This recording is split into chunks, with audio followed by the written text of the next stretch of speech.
اعوذ باللہ من الشیطان الرجیم بسم اللہ الرحمن الرحیم لا الہ الا اللہ وحدہ لا شریک لہ لہ الملک و لہ الحمد وہو علی کل شیء قدیر۔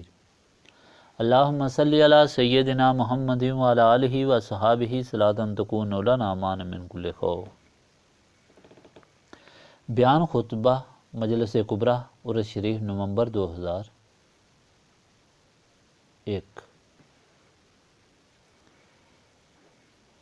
بسم اللہ الرحمن الرحیم فنعم المولا و نعم النصیر رب اشرح لی صدری ویسر لی امری واحلل عقدۃ من لسانی یفقہوا قولی۔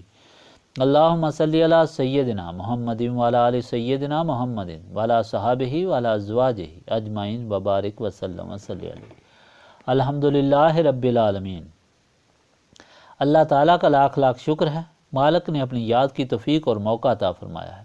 لاکھوں اور کروڑوں درود حضرت محمد مصطفیٰ صلی اللہ علیہ وآلہ وسلم پر، جن کے طفیل مالک نے یہ مہربانی فرمائی، آمین۔ سامعین کرام، اللہ تعالیٰ نے قرآن پاک میں ارشاد فرمایا ہے، اعوذ باللہ من الشیطان الرجیم بسم اللہ الرحمن الرحیم۔ الحمدللہ الذی خلق السماوات والارض وجعل الظلمات والنور ثم الذین کفروا بربہم یعدلون هو الذی خلقکم من طین ثم قضى اجلا واجلا مسمى عنده ثم انتم تمترون وهو الله في السماوات وفي الارض يعلم سركم وجهركم ويعلم ما تكسبون وما تأتيهم من آیات ربهم الا كانوا عنها معرضين فقد كذبوا بالحق لما جاءهم فسوف يأتيهم انباء ما كانوا به يستهزئون ألم يروا كم أهلكنا من قبلهم من قرن مكناهم في الأرض ما لم نمكن لكم وأرسلنا السماء عليهم مدرارا وجعلنا الأنهار تجري من تحتهم فأهلكناهم بذنوبهم وأنشأنا من بعدهم قرنا آخرين۔ سب تعریفیں اللہ تعالیٰ کے لیے، جس نے پیدا فرمایا آسمانوں کو اور زمینوں کو، بنایا اندھیروں کو اور اجالوں کو، پھر بھی جنہوں نے کفر کیا وہ اپنے رب کے ساتھ برابر ٹھہرا رہے ہیں۔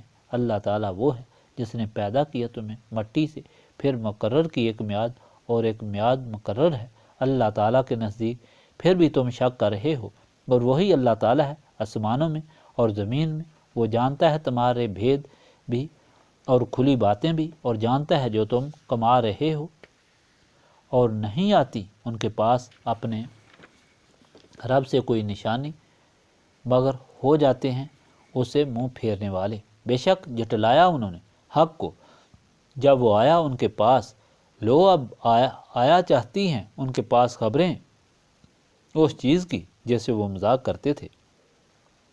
کیا نہیں دیکھا انہوں نے کتنی ہلاک کر دی ہم نے ان سے پہلی قومیں، جن کو ہم نے تسلط دیا تھا زمین میں، جو ہم نے تم کو نہیں دیا، اور ہم نے بھیجے بادل ان پر موسلا دھار برسنے والے، اور ہم نے بنا دی نہریں جو بہتی تھیں ان کے نیچے سے، پھر ہم نے ہلاک کر دیا انہیں بے وجہ ان کے گناہوں کے، اور پیدا کر دی ہم نے ان کے بعد ایک اور قوم۔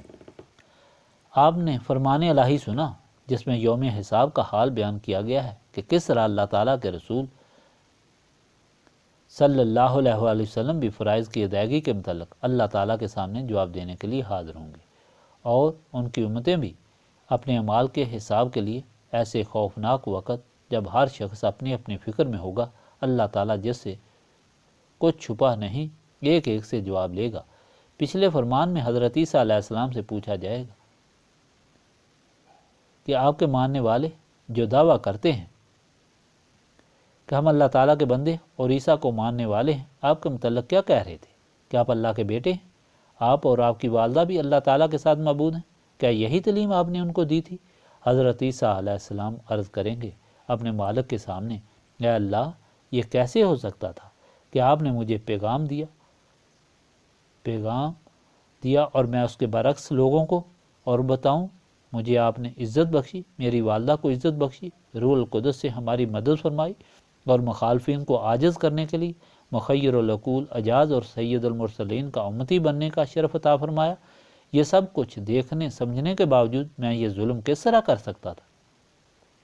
میں نے تو ان کو صاف صاف وہی تعلیم دی تھی جو تیرے رسولوں نے اپنی امتوں کو دی، یعنی اللہ تعالیٰ ہی میرا رب ہے اور تمہارا بھی رب ہے، ہم اس کی مخلوق ہیں، پس اس کی عبادت کرو اور یہی نجات کا راستہ ہے۔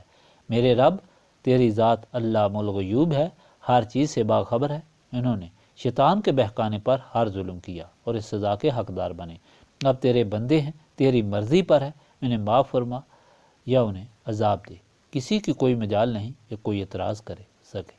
اللہ تعالیٰ فرمائے گا کہ آج کا دن تو حساب کا ہے، جس میں انصاف ہوگا۔ جنہوں نے اللہ تعالیٰ اور رسول صلی اللہ علیہ وآلہ وسلم کی اطاعت کی، جو سچ اور حقیقت ہے، ان کو یہ اطاعت بچائے گی۔ اللہ تعالیٰ کی نعمت سے نوازے جائیں گے، ان کو بری کیا جائے گا، ان کو جنت میں داخل کیا جائے گا جس میں نہریں رواں ہوں گی، اور وہ اس حال میں ہمیشہ ہمیشہ کے لیے رہیں گے۔ اللہ تعالیٰ ان سے راضی اور وہ اللہ تعالیٰ سے راضی۔ اب سب کو معلوم ہوگا کہ حکومت اللہ تعالیٰ کی ہے، باقی سب اس کی مخلوق ہے، اس کا کوئی شریک نہیں، اور وہ جو چاہے کرے۔ اس کے ساتھ آپ کو بتایا تھا کہ یہ نبی پاک صلی اللہ علیہ وآلہ وسلم کو فرمایا گیا نصرانیوں کے اس جواب کے بدلے میں جو حضور پاک صلی اللہ علیہ وآلہ وسلم کی تبلیغ کے جواب میں وہ دیتے تھے۔ نبی پاک صلی اللہ علیہ وآلہ وسلم نے مشرکین مکہ یا یہود یا نصرانی سب کو فرمایا کہ یہ تو شیطان تم کو بہت دور لے گیا، کہ یہ جو کچھ تم کرتے ہو یہ سب اللہ تعالیٰ سے بغاوت ہے، اس اللہ تعالیٰ سے جس نے تم کو پیدا کیا، ساری کائنات کو پیدا کیا، تم سب اس کی مخلوق ہو۔ یہ پیغام تمہارے دادا حضرت ابراہیم علیہ السلام لے کر آئے، حضرت موسیٰ لے کر آئے، حضرت عیسیٰ لے کر آئے۔ اپنی کتابیں اٹھا کر دیکھو، کیا کسی جگہ حضرت ابراہیم، حضرت موسیٰ یا حضرت عیسیٰ نے خدائی کا دعویٰ کیا؟ ان کی ساری زندگی اس جہاد میں گزری اور یہ تعلیم دیتے رہے کہ خدا وحدہ لا شریک ہے۔ تو عیسائی آگے سے جواب دیتے تھے کہ ہم تو اپنے باپ دادا کے دین پر چلیں گے، جس سے ہم نے 3 خداؤں کے متعلق سنا ہے۔ تو حکم ہوا کہ اگر وہ گمراہ بے دین ہو کر جہنم کے ایندھن بنے تب بھی ایسا ہی کرو گے؟ ایسا ہرگز مت کرو، قیامت کا دن تو حساب کے لیے مقرر ہے، وہاں سب سے پوچھا جائے گا۔ اللہ تعالیٰ فرماتا ہے حضرت عیسیٰ سے جب سوال جواب ہوں گے تو وہاں وہ صاف انکار کریں گے تمہاری اس بے دینی سے، اور وہ حق بتائیں گے اور اپنے آپ کو بری الذمہ کر دیں گے۔ اس لیے وقت ہے، اصلاح قبول کر لو۔ اس کے ساتھ یہ بھی بتایا تھا کہ ان لوگوں کی گمراہی صرف اس وجہ سے ہوئی کہ نبیوں رسولوں سے نسبت چھوڑ دی اور ان کے قلوب پر شیطان کا قبضہ ہوا۔ جب تک نسبت رہی تو اس روشنی میں چلتے رہے جو نسبت رسولی صلی اللہ علیہ وآلہ وسلم سے حاصل ہوتی ہے، تو وہ شیطان سے بچے رہے اور صراط مستقیم پر قائم رہے۔ اس لیے اب یہ حضور پاک صلی اللہ علیہ وآلہ وسلم کی امت کے لیے ضروری ہے کہ وہ نسبت قائم کریں تاکہ وہ صراط مستقیم سے نہ بھٹکیں، ورنہ ان کا حال بھی گزشتہ امتوں کی طرح ہوگا۔ آج کا فرمان الہی سورۃ انعام میں نازل ہوا۔ یہ سورت بڑی عزت اور بڑی عظمت والی بتائی گئی ہے۔ حضرت ابن عباس سے روایت ہے، حضور پاک صلی اللہ علیہ وآلہ وسلم نے فرمایا یہ سورت مکہ مکرمہ کے آخری دنوں میں اکٹھی حضور پر نازل ہوئی۔ جب یہ سورت نازل ہوئی تو 70,000 فرشتے اس کے جلوس میں آئے، زمین اور آسمان کے درمیان فرشتے بھر گئے۔ حکم ہوا جو اس سورت کو پڑھے گا تو 70,000 فرشتے اس کی نجات کے لیے دعا کرتے رہیں گے۔ نبی پاک صلی اللہ علیہ وآلہ وسلم کا ارشاد پاک ہے کہ اس سورت کی پہلی 3 آیات جو صبح کی نماز کے بعد پڑھے گا، اللہ تعالیٰ اس کی حفاظت کے لیے 70,000 فرشتے بھیجتا ہے، اور قیامت میں اس کے تعداد کے مطابق اس کے نامہ اعمال میں اجر و ثواب لکھ دیا جاتا ہے۔ اور خصوصی طور پر ایک فرشتہ 7ویں آسمان سے نازل ہوتا ہے، اس کے ہاتھ میں ایک چابک ہوتا ہے۔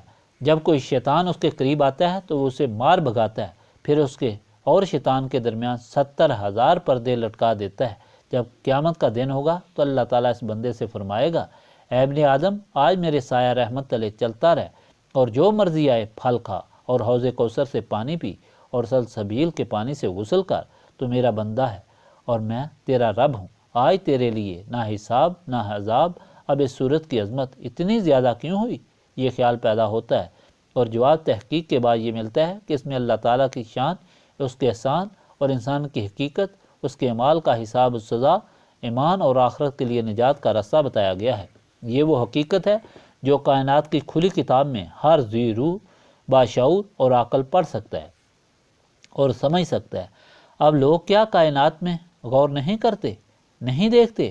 آسمان ان پر چھت ہے جو نہ بجھنے والی قندیلوں سے مزین جو مسافروں کی اندھیری رات میں راہبری کے لیے ہیں، اس پر ایک چاند ہے جس سے زندگی کے امور کے لیے زندگی کے دنوں، مہینوں اور سالوں کا حساب ہوتا ہے۔ اس کی وجہ سے سمندروں میں مد و جزر پیدا ہوتے ہیں، جس کی افادیت ناقابل انکار ہے۔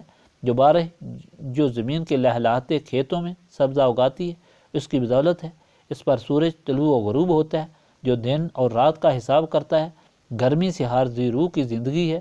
نباتات، حیوانات، جمادات، ہر ایک کو زندگی ملتی ہے۔ زمین نہ ہو تو پاؤں کہاں رکھے جاتے، کھانا کہاں سے آتا؟ غرض ہر ذرے کو انسانیت کے لیے کام پر لگانے والا کون ہے؟ وہی جس نے پیدا کیا۔ یہ حقیقت ہم سے زیادہ وہ لوگ جانتے ہیں جو پیدا کرنے والے سے بے خبر اور منکر ہیں۔ ان سے بڑی گمراہی جہالت اس سے بڑی گمراہی جہالت یا ظلم اور کیا ہو سکتا ہے؟ یہ سب کیوں ہے؟ اس لیے کہ وہ بصیرت جس سے یہ حقیقت نظر آتی ہے اس سے محرومی ہے، دل و دماغ پر پردے پڑے ہوئے ہیں۔ اس کی وجہ نسبت رسولی صلی اللہ علیہ وآلہ وسلم سے محرومی اور شیطان کا قبضہ ہے۔ یہی وجہ ہے کہ انسان اللہ تعالیٰ کی مہربانیوں کو بھول کر وہ کام کرتا ہے جو اس کی رسوائی اور تباہی کا سامان بنتے ہیں اور آخرت میں شرمندگی کا باعث ہوں گے۔ یہی وجہ ہے کہ نسبت رسولی صلی اللہ علیہ وآلہ وسلم سلامتی ایمان کے لیے ضروری ہے۔ اس سے اللہ تعالیٰ کی پہچان آتی ہے اور اس کے فرمان کی سمجھ آتی ہے۔ نسبت رسولی صلی اللہ علیہ وآلہ وسلم کے لیے سینوں کی صفائی ضروری ہے، اور سینوں کی صفائی صرف یاد الہی سے ہوتی ہے جو اس محفل کی غرض ہے۔ سامعین اکرام، غور کیجئے، یہ امر ثابت اور مسلمہ ہے اور اس سے کوئی انکار نہیں کر سکتا کہ اللہ تعالیٰ نے انسان کو پیدا فرمایا اور ساری کائنات اس کی خدمت کے لیے پیدا فرمائی، اور انسان کو اپنی عبادت کے لیے پیدا فرمایا، انسان کی ہر ضرورت پوری فرمائی۔ سب سے بڑی ضرورت ہدایت پوری فرمائی، جو رسولوں کے ذریعے اور کتب سماوی کے ذریعے پوری فرمائی۔ جن لوگوں نے اطاعت رسول کی انہی کو اللہ تعالیٰ کے انعامات سے فیض ملا اور کتب سماوی سے ہدایت ملی، اور جنہوں نے رسول کی بے ادبی کی وہ ہدایت سے محروم ہوئے، اور یہ بے ادبی غفلت اور شیطان کی وجہ سے ہوئی۔ حالانکہ اللہ تعالیٰ نے ہمیشہ تنبیہ کی، یا حسرتاً علی العباد ما یاتیہم من رسول الا کانوا بہ یستہزئون۔ اے لوگو، تم پر افسوس ہے کہ تمہارے پاس کوئی رسول نہیں آیا مگر تم نے اس کے ساتھ مذاق کیا۔ وما تاتیہم من آیات ربہم الا کانوا عنہا معرضین۔ تمہارے پاس اللہ تعالیٰ کی کوئی نشانی نہ آئی مگر تم نے اس سے منہ موڑا۔ یہ سارے ظلم انسان سے اس لیے سرزد ہوتے رہے کہ بنیادی چیز اللہ تعالیٰ اور اس کے رسول صلی اللہ علیہ وآلہ وسلم کی اطاعت تھی۔ رسول پاک صلی اللہ علیہ وآلہ وسلم کی اطاعت اس غلط عقیدے پر چھوڑی کہ یہ شرک ہے۔ جس چیز کا اللہ تعالیٰ نے حکم دیا وہ شرک نہیں، سعادت ہے۔ نبی پاک صلی اللہ علیہ وآلہ وسلم کی غلامی مکمل اطاعت ہے، اور یہی اللہ تعالیٰ کی عبادت کا دروازہ ہے۔ چونکہ رسالت کا سلسلہ ختم ہوا، اس لیے اب رسول اللہ صلی اللہ علیہ وآلہ وسلم کی اطاعت رسول صلی اللہ علیہ وآلہ وسلم کے غلاموں کے ذریعے حاصل ہوتی ہے۔ آج جس اللہ تعالیٰ کے بندے کی وہ اطاعت جو اطاعت رسول صلی اللہ علیہ وآلہ وسلم کا دروازہ ہے اور رسول صلی اللہ علیہ وآلہ وسلم کے غلام کی یاد منانے آپ آئے ہیں، اس کی ساری زندگی اللہ تعالیٰ کی مخلوق کو اللہ تعالیٰ سے ملانے میں گزری اور اللہ تعالیٰ کی اطاعت سمجھانے اور اس پر چلنے پر گزری۔ ایسی اطاعت کس طرح شرک ہو سکتی ہے؟ اللہ تعالیٰ کے بندے کی اور رسول پاک صلی اللہ علیہ وآلہ وسلم کی اطاعت کے بغیر اللہ تعالیٰ کی اطاعت ناممکن ہے۔ ایسی اطاعت کو چھوڑنے والے شیطان کا شکار ہو جاتے ہیں۔ جس شخص کا اٹھنا بیٹھنا، کھانا پینا اللہ تعالیٰ کے لیے، ہر چیز اللہ تعالیٰ کی راہ میں قربان ہے، جس کو دیکھ کر اللہ تعالیٰ یاد آ جاتا ہے، جس کی تعلیم سے گناہوں پر ندامت ہو جاتی ہے، جس کی مجلس سے پلید زندگی پاک زندگی بن جاتی ہے، اس کی غلامی رسول صلی اللہ علیہ وآلہ وسلم کی غلامی ہے۔ اس کی یاد رسول صلی اللہ علیہ وآلہ وسلم کی یاد ہے، اور رسول صلی اللہ علیہ وآلہ وسلم کی یاد اللہ تعالیٰ کی یاد اور غلامی ہے۔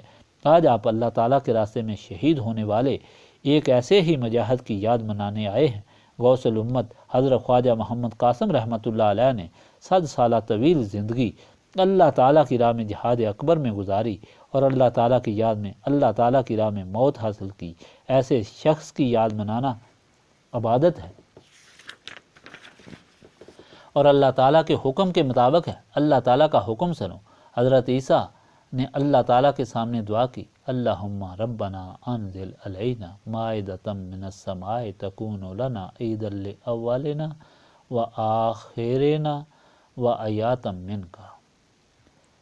اے اللہ، اے ہمارے رب، نازل فرما ہم پر آسمانوں سے دسترخواں تاکہ وہ ہماری خوشی کا دن بنے، ہمارے پہلے لوگوں کے لیے اور پچھلے لوگوں کے لیے۔ روٹی جو صرف پیٹ کی تسکین کے لیے ہوتی ہے، اس کی عطا اللہ تعالیٰ کی طرف سے اللہ تعالیٰ کا شکر بڑی اللہ تعالیٰ کی نشانی ہے، لیکن اتنی کھلی نشانی کے باوجود شیطان انسانوں کو اس طرح اندھا کر دیتا ہے کہ اللہ تعالیٰ کی عطا سے ہی انسان منہ پھیر لیتا ہے۔ جس طرح پہلی آیات میں نے پڑھی، انسان مذاق شروع کرتا ہے، منہ موڑتا ہے۔ لوگ ایسے بدبخت بھی گزرے کہ بجائے اللہ تعالیٰ کے رسولوں کی اطاعت کے ان کو قتل بھی کیا، اور خود ہمارے آقا و مولا اللہ تعالیٰ کے محبوب سید المرسلین صلی اللہ علیہ وآلہ وسلم سے جو سلوک کیا گیا، تاریخ اسلام اس کی گواہ ہے۔ طائف کا سفر، مکہ سے ہجرت، بدر و حنین سب کھلی مثالیں ہیں۔ یہی وہ لوگ ہیں جو اللہ تعالیٰ سے ملانے والے، رسول اللہ صلی اللہ علیہ وآلہ وسلم کی تعلیمات سے روشناس کرنے والے کی اطاعت بھی شرک سمجھتے ہیں۔ بس ایک بات شیطان نے ان کو یاد کرا دی ہے کہ یہ شرک ہے، جو شرک سے دور کرے وہ ان کے لیے شرک ہے۔ اللہ تعالیٰ کا فرمان تو یہ ہے، انما ولیکم اللہ ورسولہ والذین آمنوا الذین یقیمون الصلاۃ ویؤتون الزکاۃ وہم راکعون ومن یتول اللہ ورسولہ والذین آمنوا فإن حزب اللہ هم الغالبون۔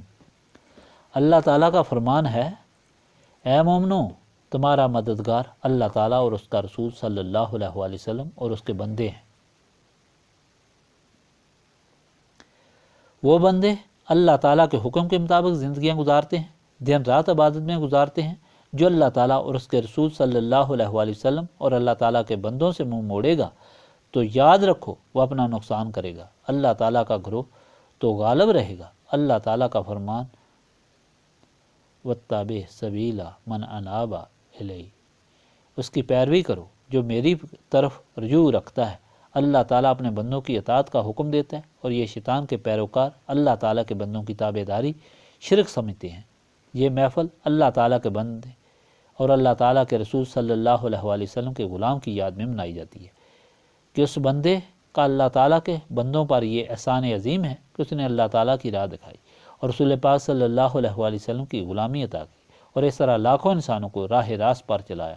یہ روشنی کا مینار ہے، اور اس روشنی کے مینار سے جسے روشنی حاصل نہیں ہوتی وہ چمگادڑ ہے، جسے سورج کی روشنی نظر نہیں آتی اور دن اس کے لیے اندھیرا ہوتا ہے۔ غوث الامت رحمۃ اللہ علیہ کی کرامات کا ذکر اس وقت اس لیے نہیں کر سکتا کہ وقت بہت گزر چکا ہے، صرف یہی کافی سمجھتا ہوں کہ آپ اللہ تعالیٰ کے خاص بندے اور رسول پاک صلی اللہ علیہ وآلہ وسلم کے خاص غلام تھے، اور یہی آپ کی عظمت کا سب سے بڑا ثبوت ہے۔ اب دعا کریں، اللہ تعالیٰ اپنی ذات پاک کے طفیل، اپنے پیارے حبیب حضرت محمد مصطفیٰ صلی اللہ علیہ وآلہ وسلم کے طفیل اور اپنے کلام پاک قرآن مجید کے طفیل ہم کو گزشتہ گناہوں کی معافی عطا فرمائے، ہمارے دلوں کی تاریکی دور فرما کر نور معرفت سے ہمارے قلوب کو منور فرمائے، ہماری موت، ہماری حیات، ہماری جان، ہمارا مال، ہر قول فعل اپنی رضا کی خاطر رکھے، ہمیں اپنی جناب سے اپنی بندگی، اپنے رضا، اپنے حبیب پاک کا عشق اور غلامی عطا فرمائے۔ اللہ تعالیٰ حاضرین مجلس کی تمام آرزویں پوری فرمائے۔ اللہ تعالیٰ بیماروں کو شفا عطا فرمائے، بے اولادوں کو اولاد عطا فرمائے، محتاجوں کو غنی کرے۔ اللہ تعالیٰ حاضرین مجلس کے سارے دکھ، سارے غم دور فرما کر خوشیوں، مرادوں سے جھولیاں بھر کر واپس کرے۔ خادمین لنگر جنہوں نے مالی اور جانی خدمت اپنی طاقت سے بڑھ کر کی، اللہ تعالیٰ ان کو ان کی خدمت سے کئی گنا زیادہ جزائے خیر عطا فرمائے۔ بہت سے لوگ مرد اور عورتیں پچھلے عرص سے اس عرص تک فوت ہو گئے، جن سب کے نام لینے مشکل ہیں، اللہ تعالیٰ سب کو جنت الفردوس میں جگہ عطا فرمائے، آمین۔ اللہم صلی علی سیدنا محمد وعلی آلہ وصحابہ صلاۃ تکون لنا مان من کل خوف۔ ربنا تقبل منا انک انت السمیع العلیم وتب علینا انک انت التواب الرحیم۔ سبحانک ربک رب العزۃ عما یصفون وسلام علی المرسلین والحمد للہ رب العالمین۔